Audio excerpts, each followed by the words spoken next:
I'm Robin Toskin and I welcome you to Sports Chat this morning on KTN News, where we talk about matters that are making headlines in the world of sports over the weekend and looking forward to the week also. But of course, in this program, we also talk about a new sport where we bring to you guests who will be able to help you understand what a sport is. And today we'll be talking about badminton, and in the studio I've brought to you some of the experts, the players of this game, badminton, so that we get to understand. But then first, in this week where emotions are rising across the country because of the politically charged statements that politicians are making, it's time for us to remind ourselves of what other big people, other sages have said in the past. And one of those people is the late Nelson Mandela, who once said that sport has the power to change the world. It has the power to inspire. It has the power to unite people in a way that little else does. It speaks to youth in a language they understand. Sport can create hope where once there was only despair.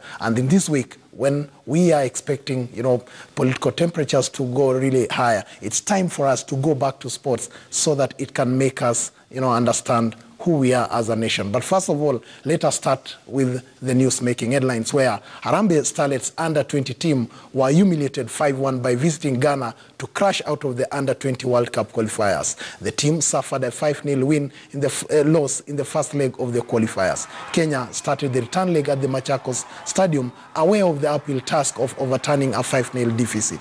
Olivia Onokie opened the scores for Ghana in the first minute before Princella Adubea adding a double in the 8th and 46th minute. Grace Achepong scored a fourth goal in the 75th minute, with Adubea completing her brace with 3 minutes to the final whistle. Rachel Mwema scored a consolation for Kenya in the added minute for Kenya. It was just our mistakes, which I think we are learning the hard way, because it was a very important match for us too, because after losing 5-0 away, we hope and we worked very hard, at least to see how we can defend and attack. We are determined to qualify for the World Cup, and now we are going to play against Cameroon. I know Cameroon too is a very good side, and no matter how the situation, we are looking forward to still qualify for the World Cup. Well, to our topic of this discussion now about badminton, it is a sport played using the rackets to hit a shuttlecock across a net. The sport is played in several forms, notably singles, that is only one player per side on either side of the net. There is also the doubles, where 3 or 2 players per side take part. Badminton is often played as a casual outdoor activity in a yard or on a beach, but formal games are played on a rectangular indoor court. Points are scored by striking the shuttlecock with the racket and landing it within the opposing side's half of the court. Each side may only strike the shuttlecock once before it passes over the net. Play ends once the shuttlecock has struck the floor, or if a fault has been called by the umpire, service judge, or, in their absence, the opposing side. In studio to help us understand the sport are badminton players. In the middle, we have Agnes Joris, John Wanyoike, and Alfred Mudhomi. Janet, that's Agnes, karibuni sana. Of course, John, yes. Karibu sana. Have you been to KTN before? No, I've not been here before. Okay. This is my first time. Okay. Yeah. Karibu sana. Alfred? Thank you so much, Robin, for having us. Okay. Yes. Yeah, we've just been talking about, the rising tensions, the political tensions, but then we as sports people, Nelson Mandela reminds us really that sport has the power to unite us. I don't know what you make of Mandela's statement in view of what's happening in our country. I think there is not a better time to speak about sport being a tool for uniting people, especially at a time now where we've had that we are divided across the political divide. And like for badminton, we've got tournaments spread across the country, whichever county, and you've got players streaming in, and we all trot to a specific venue and to play badminton. It does not occur really, or it does not matter whichever political side of the divide we just play badminton and we have a good time. So we have seen it practically as we play the game and here in Kenya, and we'd like to invite other people also to join us in the sporting world. Agnes, it's a beautiful world. Agnes, the name is Joris or Yoris? Joris. Joris. Yeah. Karibu sana to our studio.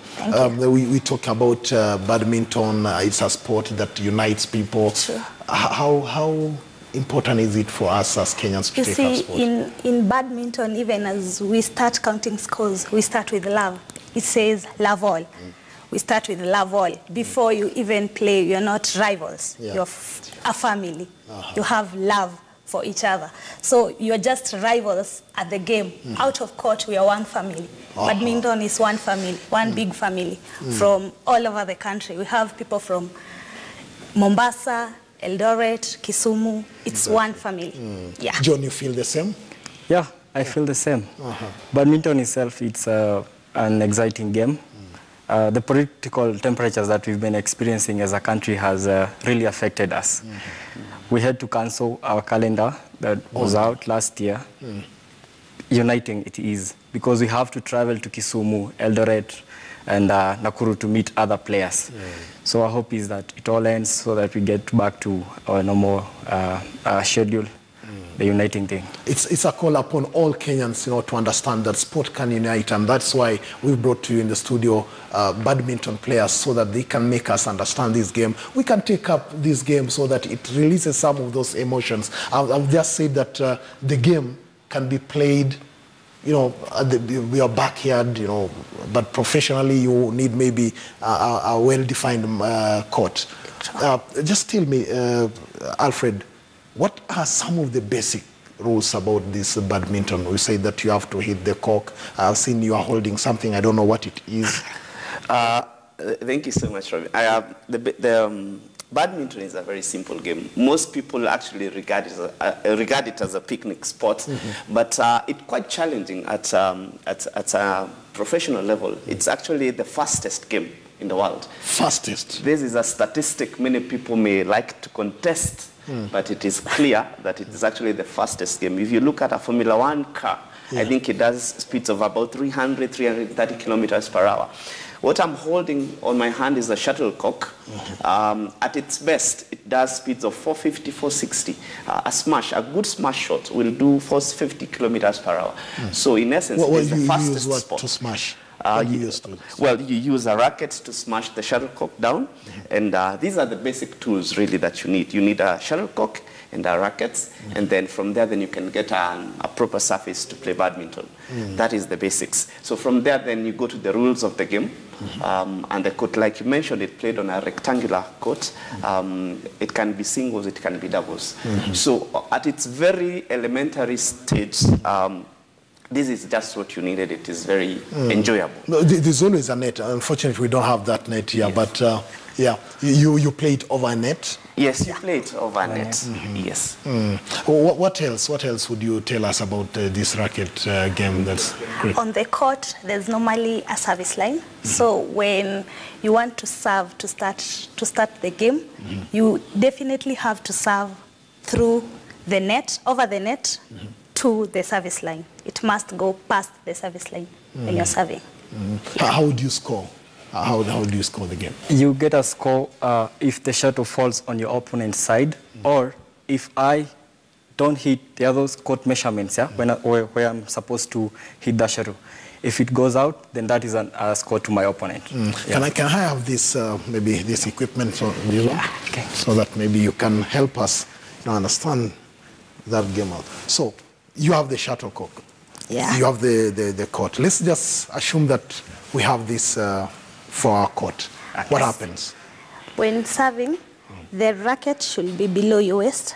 The racket serving? head. Yeah, when serving. When you want to serve, the racket head should be below your waistline. Just go. Yeah. And then you serve. And it should go above the net. You cannot serve it over your shoulders? No, that's a false service. Okay. Yeah. Just attempt. Let's see. Let's see.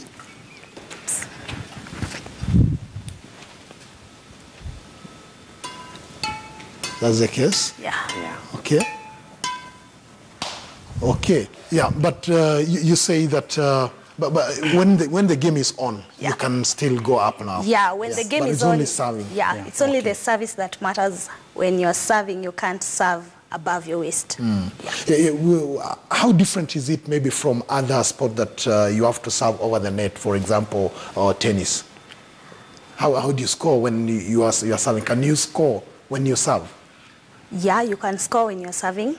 If your opponent does not receive well, that's a score. And then if you happen to know where your opponent is standing, then you balance your service to where he's not able to reach. That's also a score. Is there a particular way that the receiving player has to return that ball? Like I've seen in volleyball, maybe there's a way they will say, no, you've not hit the ball well, or just you have to return the ball, the cock. She'll be in a ready position to serve. I'm supposed to be in a ready position to receive. If I move before she serves, then that's a fault. That's her score. You have to be static. To wait until she serves. That's when I make a move. If I move before she serves, and then the umpire notices that, then it's a score to her. Oh, yeah, that is called a receiver's fault. And from the point that you are ready to serve, a player normally has 6 seconds to serve. So like I said, it's actually a very time-conscious sport.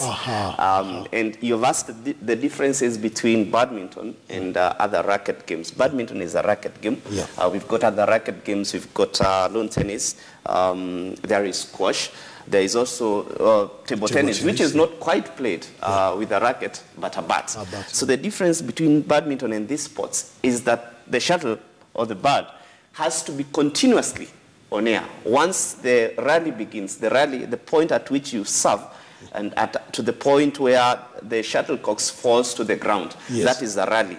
And once the rally begins, it has to be continuous until it has to be continuously in the air until it falls to the ground. This demands a lot of energy requirements, as opposed to other sports, say like table tennis. It has to hit the table, then it bounces over. And if, in the case of lawn tennis, again, it hits the floor and it bounces over. In the case of squash, it hits the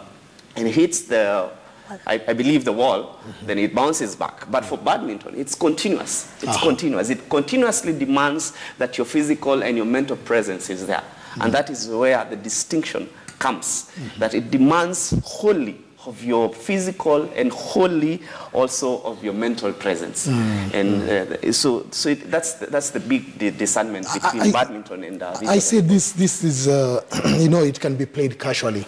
Is it something that families can take up, for instance, and play the game behind their backyards? Or?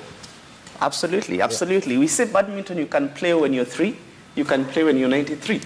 Or 73 for that matter. Yeah. It's a family sport. But it's fast, man. You don't expect you never retire. You see, when you keep on being fit, you'll never retire.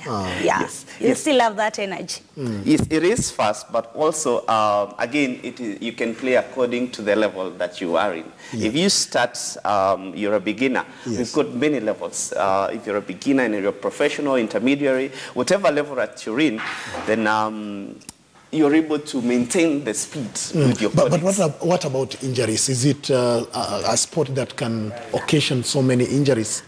Badminton itself requires you to use almost every part of the body.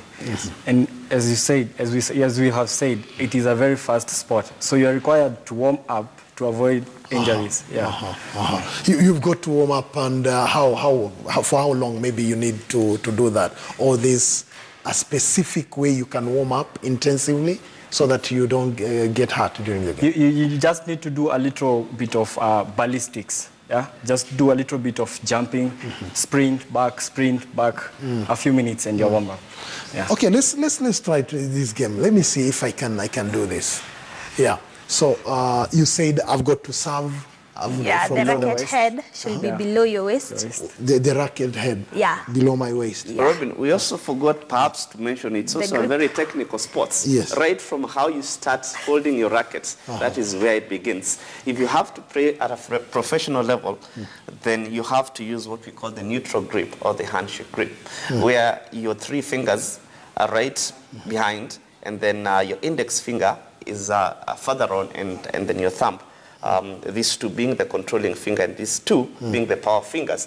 So that is your basic grip. From there now you proceed now to play. But tell me, if I don't do that, is it that I'm going to be hurt or I'll be penalized by the umpire? No, none of that is going to happen. Yeah. Only that you are going to be a less efficient badminton player. Aha. Yes. Okay, let's see. I do that. Yeah. You're pretty good, I must say. But how do you move around then? Because of the size of the court. How do you... Is there a specific way maybe you need to master that court so that you can move to attack the ball or even receive? Yeah, we learn that when you're on court already, because we normally are told the shuttle is normally 2 steps away. 2 steps away. 2 steps away. If you move more than 2 steps, it's either out. Yeah. So you've got to be that careful. Listen, let's see.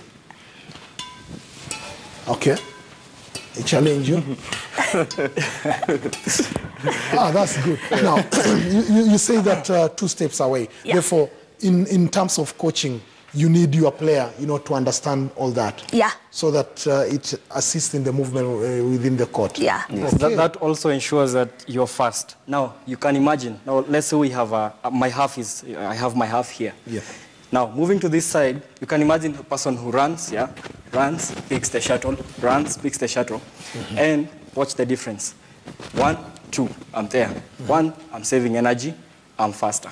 And that system of movement, my colleagues, my friends have talked about, it's called actually the footwork. It's a system of movement. It's a footwork. Okay. Like when you can work out a format and a formula of doing things. It's a footwork, and the footwork is learned. You learn it and you practice it so that when you move on court, it's actually quite a big court. It is seamless. And to the person who's watching may not notice that something is actually happening. They're talking about 2 steps away. Yeah. That is called the footwork. You always move 2 steps and return to where you started. It's called the base of the court. From the base is where now you operate. You can be able to reach the periphery. Sorry, that's for a professional, but for someone like Toskin, I just don't have to move that much. Yeah. But you've emphasized the question of fitness, so that you avoid those injuries. Yes. But anybody can take up this sport, as you say. Yeah. We want to take a short break so that when we come back, we talk about the national team, the Kenyan team, because we are told that we also have a national team, which I didn't know myself until a few days ago. We take a short break, and when we come back, we talk to them about the Kenyan badminton national team and how their performance has been over the years.